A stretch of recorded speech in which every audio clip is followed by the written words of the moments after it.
Olá pessoal, sejam bem-vindos ao nosso programa Depois da Vírgula. Hoje, novamente gravando remotamente, sem ser um programa ao vivo, como havíamos feito os últimos 3 programas, debates ao vivo, né? Trazendo perguntas do canal.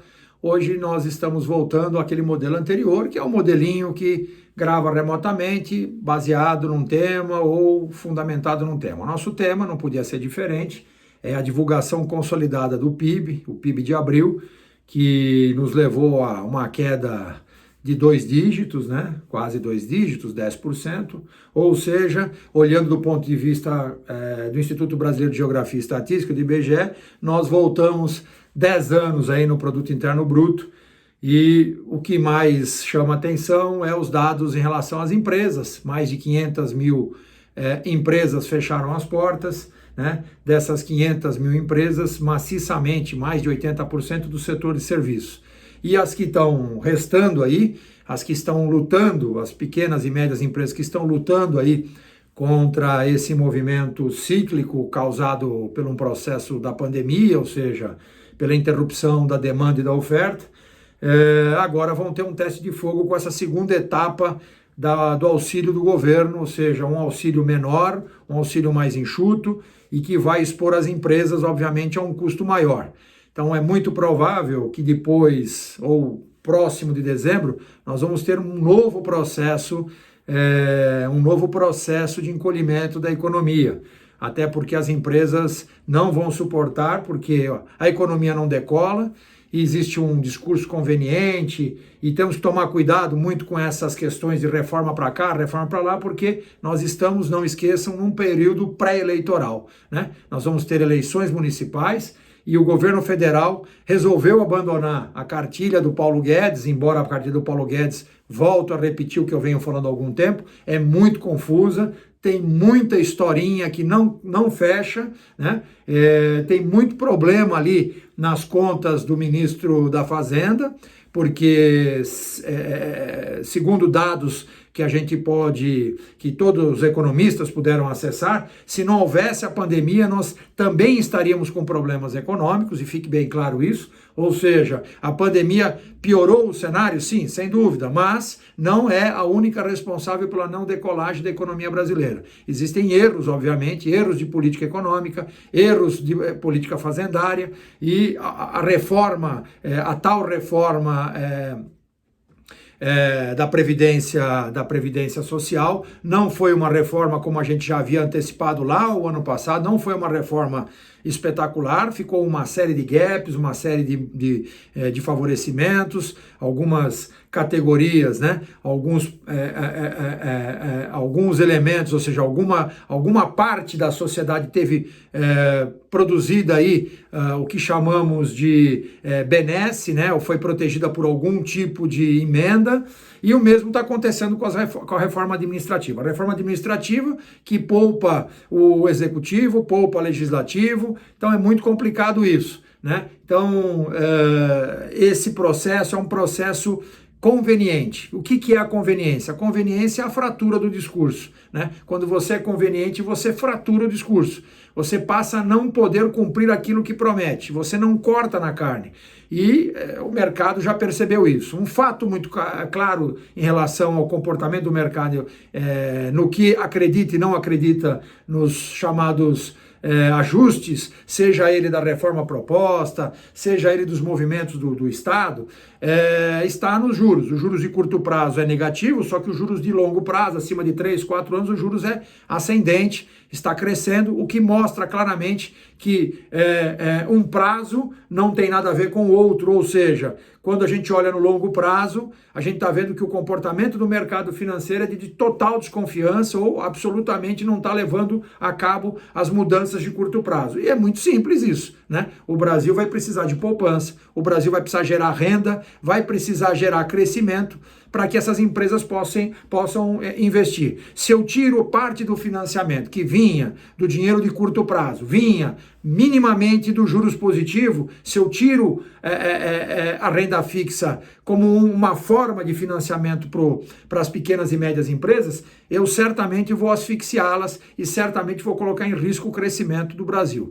Então, tudo isso já foi discutido em outros momentos, mas a gente quer lembrar que aquela queda abrupta do PIB, e aí o discurso do governo dizendo que nós estamos ouvindo o trovão, mas que o raio caiu lá atrás, né?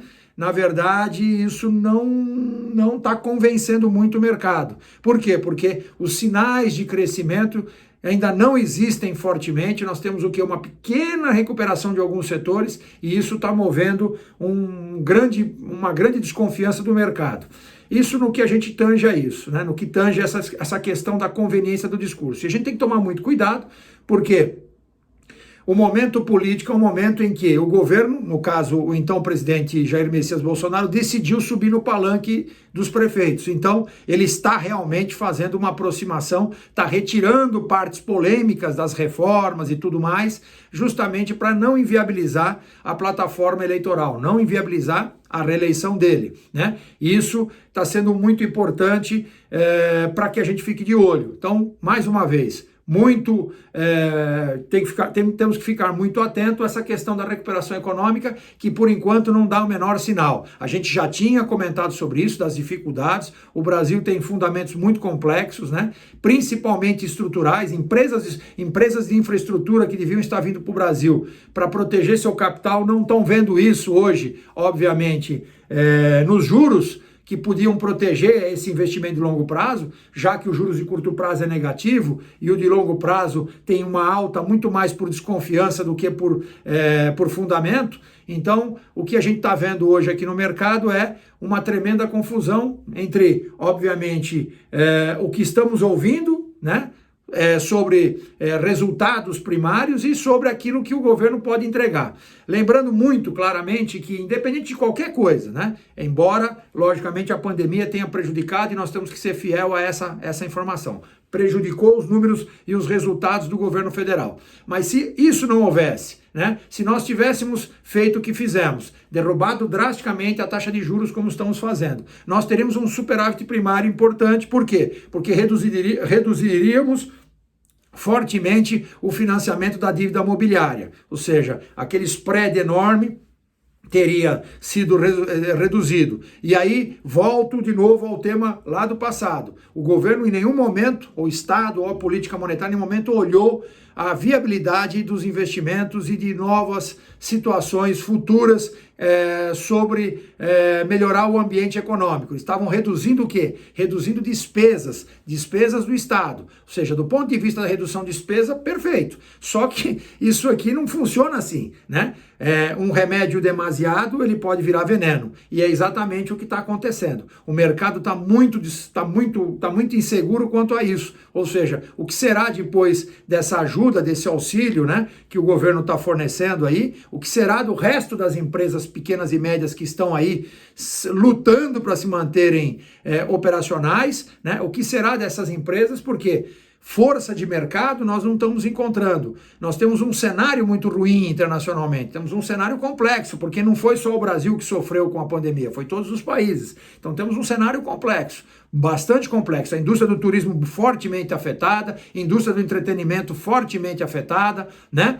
A indústria de serviços, nem preciso dizer. Então todo esse cenário é um cenário que não depende exclusivamente de taxa de juros, né? Não depende exclusivamente de taxa de juros. Vai depender de muito mais do que isso. Vai depender do que o governo está fazendo para melhorar as condições, para que essas empresas possam sobreviver por algum tempo e, quem sabe, ser o motor para recuperar a economia brasileira. Então, acho que é muito blá, blá, blá. Temos que tomar cuidado para o discurso político, né? Isso é uma coisa conveniente, e as coisas convenientes têm lugares específicos para elas, né? Então, era isso que eu queria bater um papo com vocês. E também, só para responder uma pergunta, né? As pessoas costumam falar sobre a questão do comportamento, né? A questão do comportamento. É importante o comportamento de um profissional para que a gente possa, evidentemente, transparecer ou dar confiança a quem nos ouve? Sem dúvida, né? Acabamos de falar sobre o governo, acabamos de falar sobre os interlocutores do governo, do Estado, que estão aí promovendo, dizendo que tem reforma para cá, reforma para lá, e as coisas não estão se traduzindo nisso. Por quê? Porque tem um movimento conveniente por baixo, retirando as partes polêmicas dessa reforma.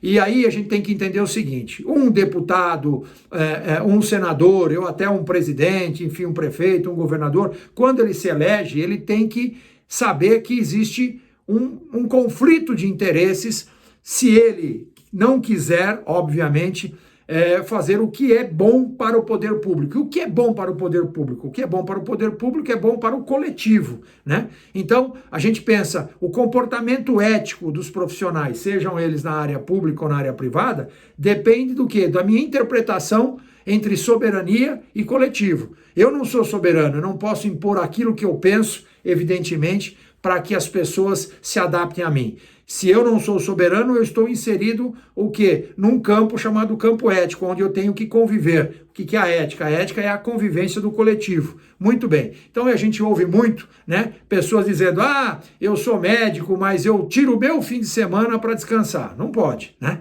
O médico, ele não pode fazer isso. Por quê? Porque quando ele fez a sua promessa, na verdade, o seu juramento, ele não ouviu que a doença, que os acidentes, eles tiram folga no fim de semana. Então, portanto, um elemento para ser um médico, ele precisa ter uma vocação de trabalhar aos finais de semana, né? A mesma coisa acontece com o professor que não quer responder perguntas, que não quer atender aluno fora de horário de aula. Ele, infelizmente, ele tem um problema para ser professor. Embora isso possa ser um absurdo, mas o professor é aquele cara que é um referencial, é um sujeito da sociedade que é um referencial. Ele está ali para tirar a dúvida do aluno, para fazer, para abrir com uma iluminação ou com uma informação, para abrir um caminho para que o aluno tenha conforto nas coisas que está fazendo. Ou seja, o professor, ele é professor em tempo integral, ele não é professor só às 6 horas, né? A gente ouve muitos profissionais desta ou daquela área que dizem: eu não trabalho nesse final de fim de semana eu nem atendo o celular. Dependendo da área que você está tendo um conflito ou uma conveniência, né? Você tem uma fratura ética, né? Por quê? Porque de você se espera, obviamente, a disponibilidade. Então, tome muito cuidado, e eu estou respondendo isso uma questão que veio ao nosso canal, que perguntou sobre essa questão da ética comportamental em relação a qualquer profissional. Então, um dos exemplos clássicos é como é que você se relaciona com a sua profissão. Como é que você se relaciona com a sua profissão? Você se relaciona bem? Quando você escolheu, você sabia que tinha que ter uma carga horária maior, que tinha que abrir mão das suas escolhas pessoais? Então, isso é muito complexo, né? A mesma coisa acontece com o delegado, com o juiz. Então, é isso, gente. Espero ter respondido. Você que nos mandou a pergunta, espero que vocês fiquem bem e um ótimo final de